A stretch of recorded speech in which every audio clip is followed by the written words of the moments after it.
Vous me demandez pourquoi je suis effrayé d'un simple courant d'air? Pourquoi je redoute par-dessus tout d'entrer dans une pièce glaciale et semble dégoûté et nauséeux toute la soirée quand la fraîcheur du soir remplace la chaleur d'un bel après-midi d'automne? Il y a ceux qui disent que je réponds au froid comme d'autres à une mauvaise odeur, et je serai le dernier à le désavouer. Mais ce que je vous dois, c'est de vous raconter la plus horrible des circonstances que j'eus jamais à affronter et vous laisser juger si cela constitue une explication acceptable ou pas de ma singularité. C'est une erreur de croire que l'horreur est inextricablement associée à l'obscur, au silence, à la solitude. Je l'ai rencontré dans la brillance d'un bel après-midi, dans la pleine rumeur de la grande ville et la pauvre promiscuité d'un meublé, avec à mes côtés 2 témoins irréfutables et une femme d'un prosaïque bon sens.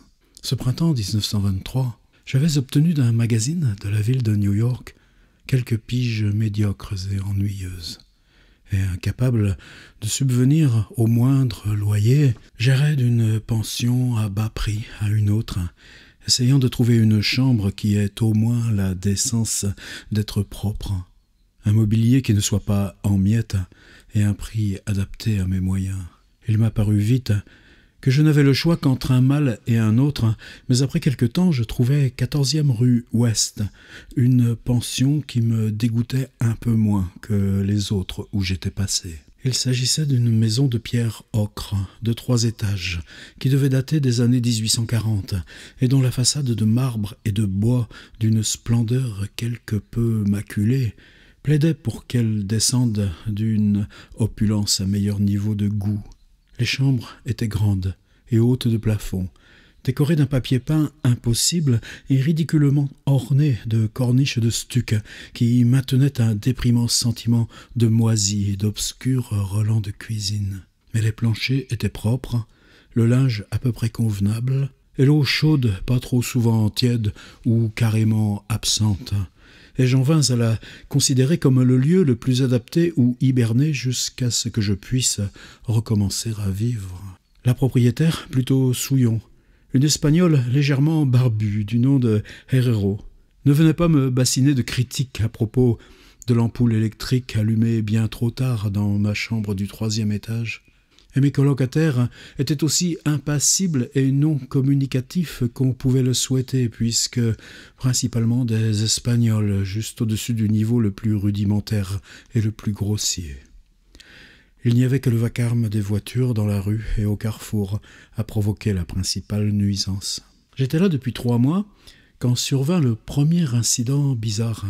Un soir, vers 8 heures, j'entendis un bruit de plancher qu'on éclabousse, et cela me remit en conscience l'âcre odeur d'ammoniac que je respirais depuis quelque temps.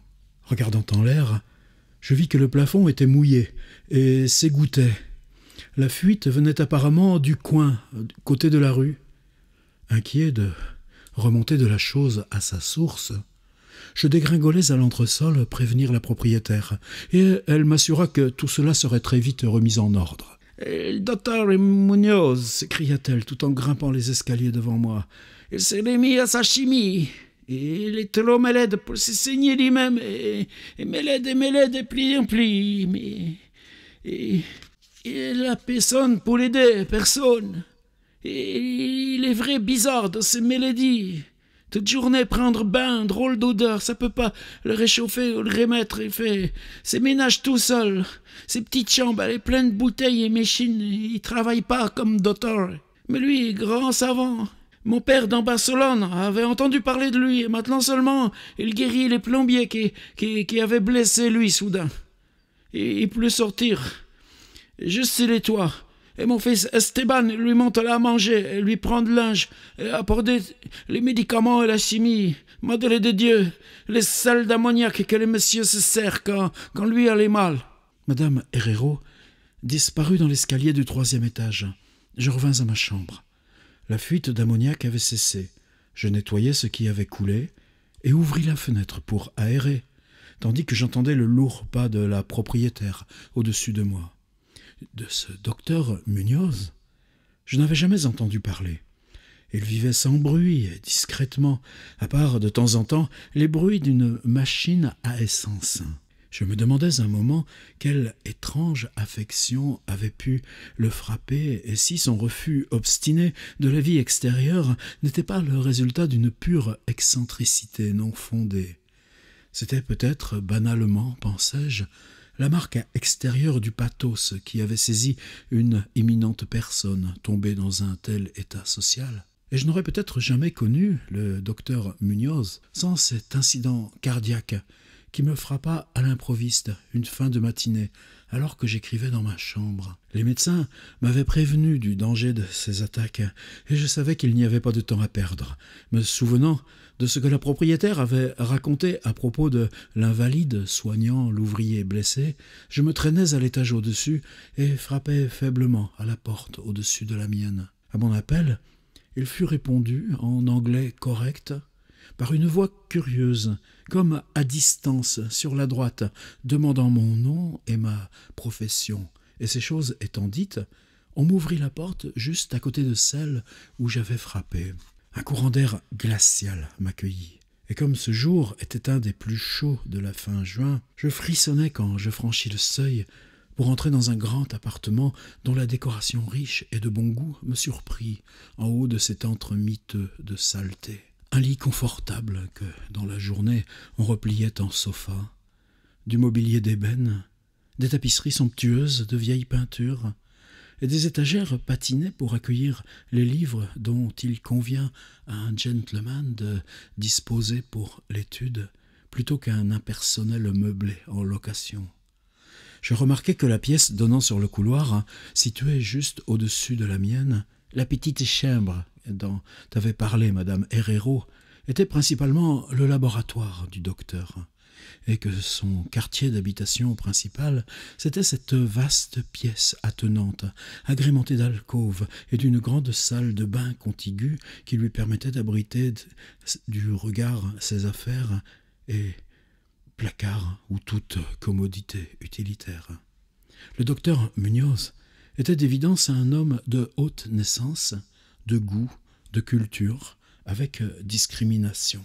La personne qui se tenait devant moi était de petite taille, mais parfaitement proportionnée, vêtue d'une façon quelque peu guindée, mais de parfaite coupe et tissu, un visage au front de penseur, où la maîtrise de l'expression n'était parasitée d'aucune arrogance, ornée d'une large barbe gris acier, et sur un nez aquilin, son pince-nez, surmontant à l'ancienne mode, 2 yeux noirs profonds qui donnaient un côté arabe à une physionomie sinon à dominante ibère et celte.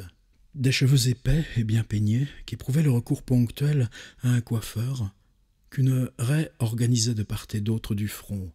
En tout cas, la parfaite image d'une intelligence évidente et d'un sang et d'une lignée supérieure. Et pourtant, aussitôt que j'aperçus le docteur Munoz dans ce violent courant d'air froid, je ressentis une sourde répugnance, que rien dans son aspect ne justifiait, sinon le teint livide de sa peau et la froideur du contact pouvaient donner une base matérielle à cette sensation, et tout aussi bien ce que je savais de la maladie qui le rendait invalide aurait pu expliquer ces choses.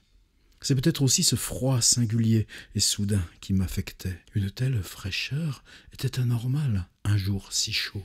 Et l'anormal provoque toujours l'aversion, la méfiance, la peur.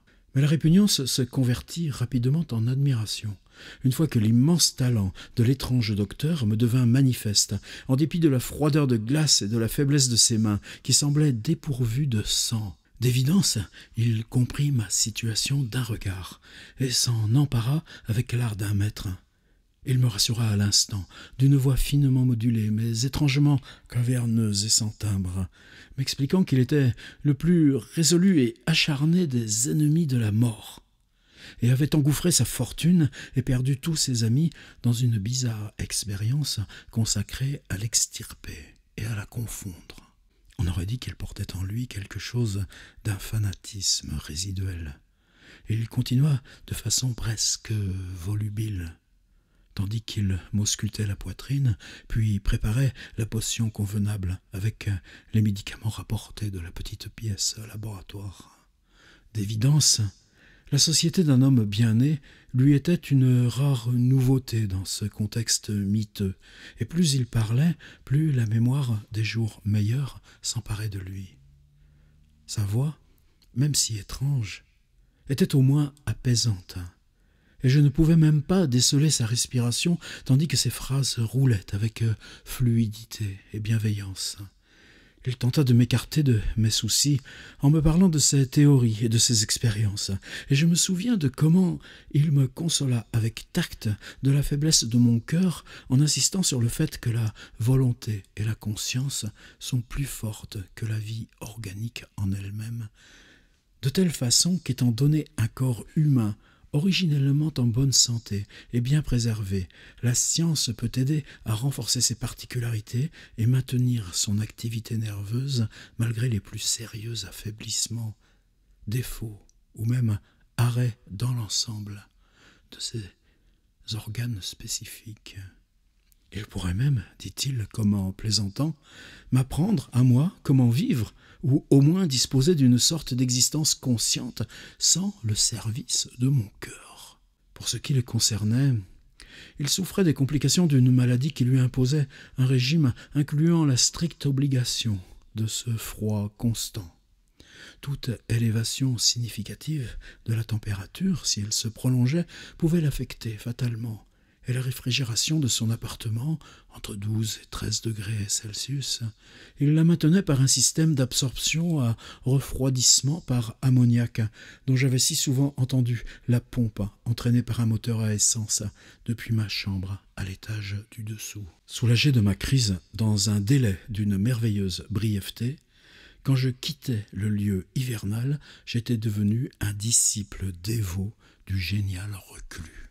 Depuis lors, je lui rendis de fréquentes visites, emmitouflé comme je pouvais, l'écoutant me parler de ses recherches secrètes et de leurs conclusions horribles, tremblant même lorsque, sur les étagères de sa bibliothèque, je feuilletais d'anciens volumes surprenants et singuliers. Je dois ajouter que j'étais dès lors à peu près guéri de mon infirmité par des prescriptions audacieuses. Il semble qu'il ne méprisait pas les vieilles incantations médiévales.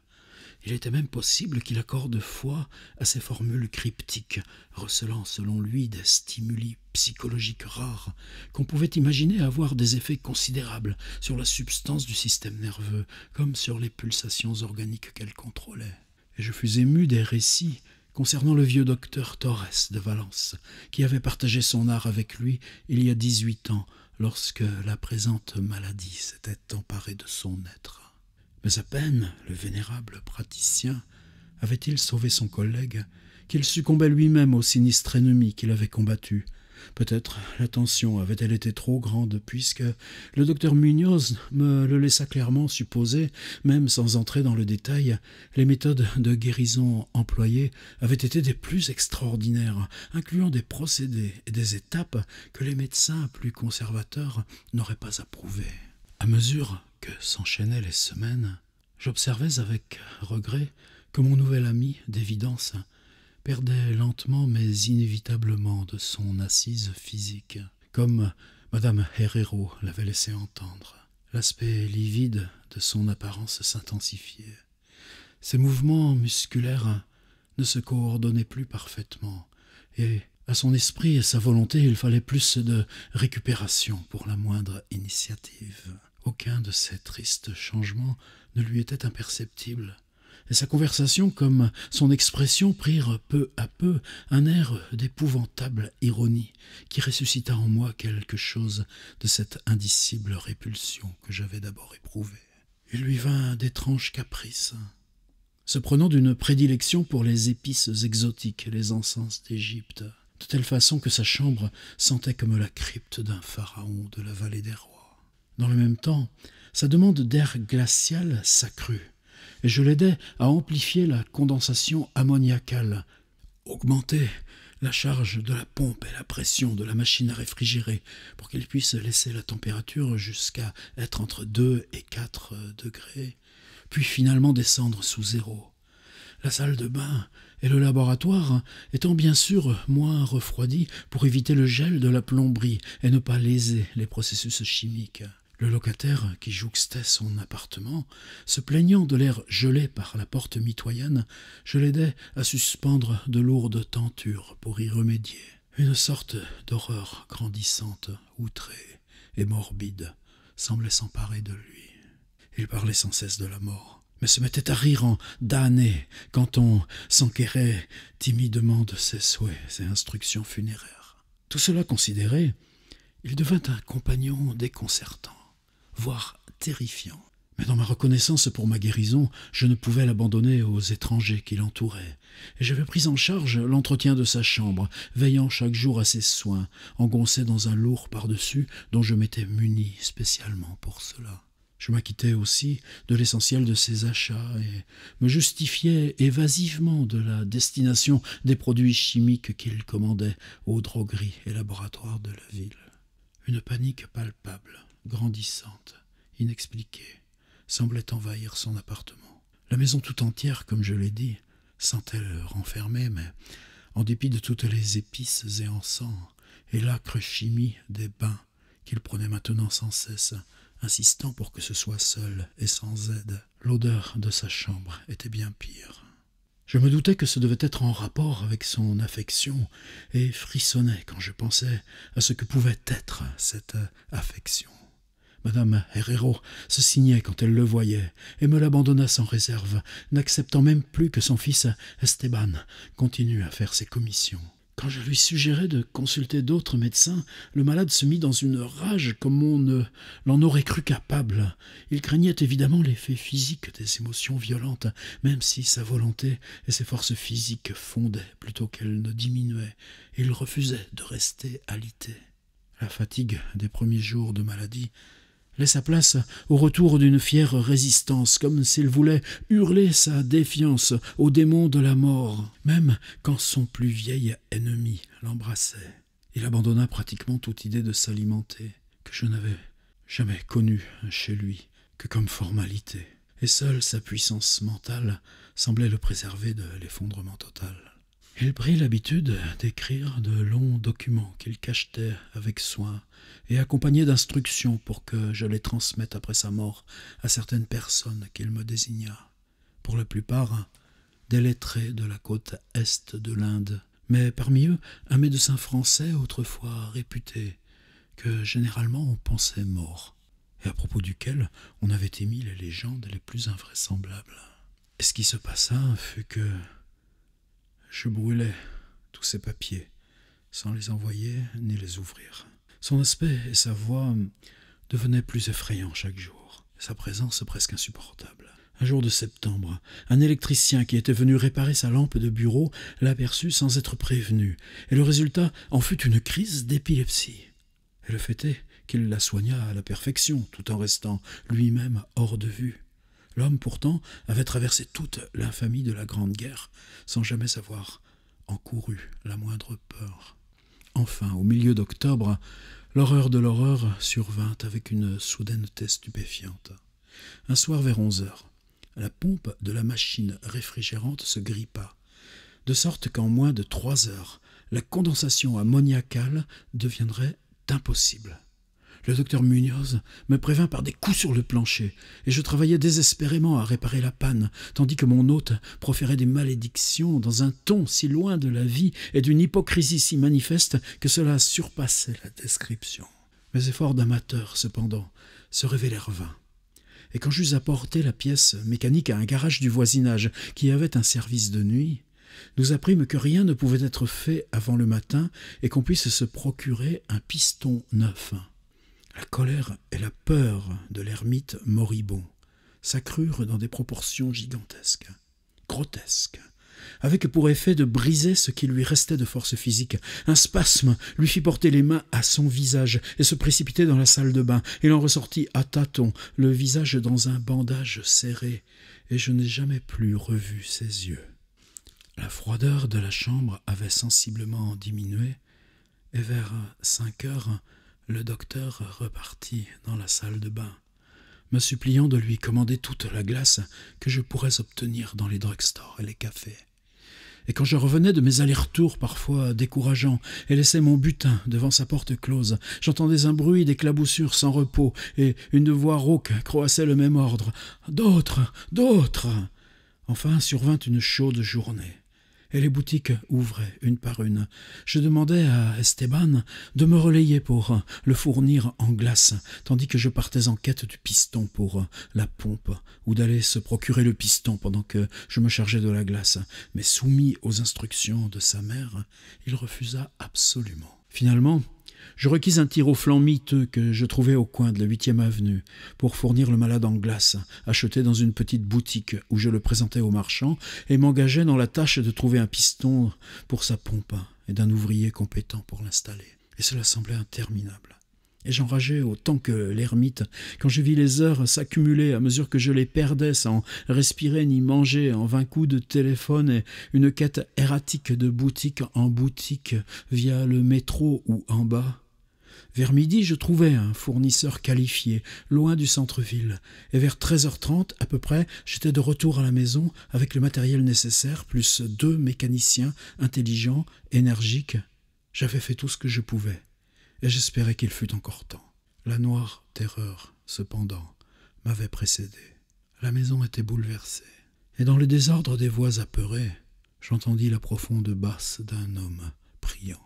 Quelque chose de monstrueux était dans l'air, et les locataires marmonnaient en dévidant leur chapelet, à mesure que nous envahissait l'odeur sortant de sous la porte close du docteur. Le tir au flanc que j'avais embauché s'était, semble-t-il, enfui en courant, les yeux affolés, peu après sa 2e livraison de glace. Peut-être le résultat d'une curiosité trop maladive. Il n'avait pu, bien sûr, fermer la porte à clé derrière lui. Maintenant, elle l'était, probablement depuis l'intérieur. On n'y entendait aucun bruit, sinon une sorte de sourd et lent égouttement sans nom. Après avoir brièvement consulté Madame Herrero et les ouvriers, et en dépit de la peur qui s'était emparée du plus profond de mes esprits, je suggérai qu'on enfonce la porte. Mais la propriétaire trouva un moyen de débloquer la serrure de l'extérieur en se servant de pinces. Nous avions tout d'abord ouvert les portes de toutes les autres pièces du couloir et relevé les fenêtres au maximum. Maintenant, le nez protégé d'un mouchoir, nous entrâmes en tremblant dans la maudite pièce orientée au sud, toute illuminée du chaud soleil de début d'après-midi. Une sorte de traînée noire et mince conduisait de la porte du couloir à la porte de la salle de bain, et de là au bureau, où elle s'était accumulée jusqu'à faire une petite flaque. On y avait affreusement gribouillé au crayon d'une main aveugle, sur une feuille de papier hideusement salie par l'empreinte, quelques derniers mots pressés. Puis la trace menait au sofa et y finissait inéluctablement. Ce qui était, ou avait été, sur le sofa, je ne saurais et n'oserais le rapporter ici. Mais c'est ce que je reconstituais en tremblant des griffonnages de cette feuille de papier dégoûtante, avant que je frotte une allumette et la réduise en cendres. Ce que je reconstituais avec terreur, tandis que la propriétaire et les 2 mécaniciens s'enfuyaient de cette pièce maudite, prise de panique, pour aller bredouiller leur histoire invraisemblable au plus proche commissariat de police. Des mots nauséeux qui semblaient littéralement incroyables à cette belle lumière du soleil, avec le grondement des voitures et des camions, et le vacarme montant de la foule dans la 14e rue, et pourtant je confesse que je les ai crus. Si je les crois encore, honnêtement, je n'en sais rien. Il y a des choses à propos desquelles il vaut mieux ne pas spéculer, il y a des choses à propos desquelles il vaut mieux ne pas spéculer, et ce que je peux juste dire, c'est que depuis lors je hais l'odeur de l'ammoniac, et peux m'évanouir à la seule sensation d'un courant d'air glacial. La fin est proche, disait l'immonde gribouillis. Plus de glace. Le type m'a vu et s'est sauvé. Chaque minute plus chaud, les tissus ne peuvent plus tenir. Je crois que vous avez compris ce que je disais de la volonté et des nerfs qui préservent le corps quand les organes ont cessé de fonctionner. C'est une bonne théorie, mais elle ne peut valoir indéfiniment. Il y a une détérioration progressive que je n'ai pu anticiper. Le docteur Torres le savait, mais le choc l'a tué. Il n'a pu accomplir ce qu'il devait faire. Il devait me placer dans un lieu noir et protégé quand il découvrit ma lettre et me ramena à la vie. Mais les organes n'ont plus jamais voulu fonctionner. J'ai dû le faire à ma façon, par préservation artificielle, puisque, savez-vous, je suis mort à ce moment-là, il y a 18 ans. On n'est pas forcé de se souvenir que l'Allemand Karl von Linde a inventé la première machine à réfrigérer en 1876. On n'est pas forcé de savoir que les premiers réfrigérateurs industriels, chambres froides, qui ont bouleversé le commerce de la viande, de la conservation des aliments, datent de 1913. On n'est pas forcé de se rappeler qu'en 1924-1925, quand H.P. Lovecraft vit à New York, le midi, il va souvent manger dans ce qu'on appelle automates, des casiers réfrigérés où on trouve sa nourriture. Cette histoire, il l'écrit en 1925 à partir de ces maisons enserrées dans Greenwich Village, sud Manhattan, ou ce quartier qui s'appelle Hell's Kitchen, la cuisine du diable, un peu plus haut, le New York de la promiscuité, de la misère, un petit peu comme la chambre que lui loue à Brooklyn avec ses amis Samuel Loveman, George Kirk. Lovecraft n'est pas du tout un solitaire dans cette période où il vit à New York et où Sonia est partie à Cleveland. Mais voilà, c'est cette histoire qu'il nous laisse avec un principe technique. Qu'est-ce que l'usage de la réfrigération industrielle, d'une pompe à essence comprimant l'ammoniac, comme dans nos réfrigérateurs de cuisine aujourd'hui, avec du fréon, pas de l'ammoniac, peut rejoindre le vieil univers des histoires les plus mystiques des morts vivants. Lovecraft publie cette histoire 2 ans plus tard, en 1928, non pas dans Weird Tales, Tales of Magic and Mystery, le numéro 4, une nouvelle revue. Elle le paye 18,50 $. Un air glacial. Cool Air. H.P. Lovecraft. Merci.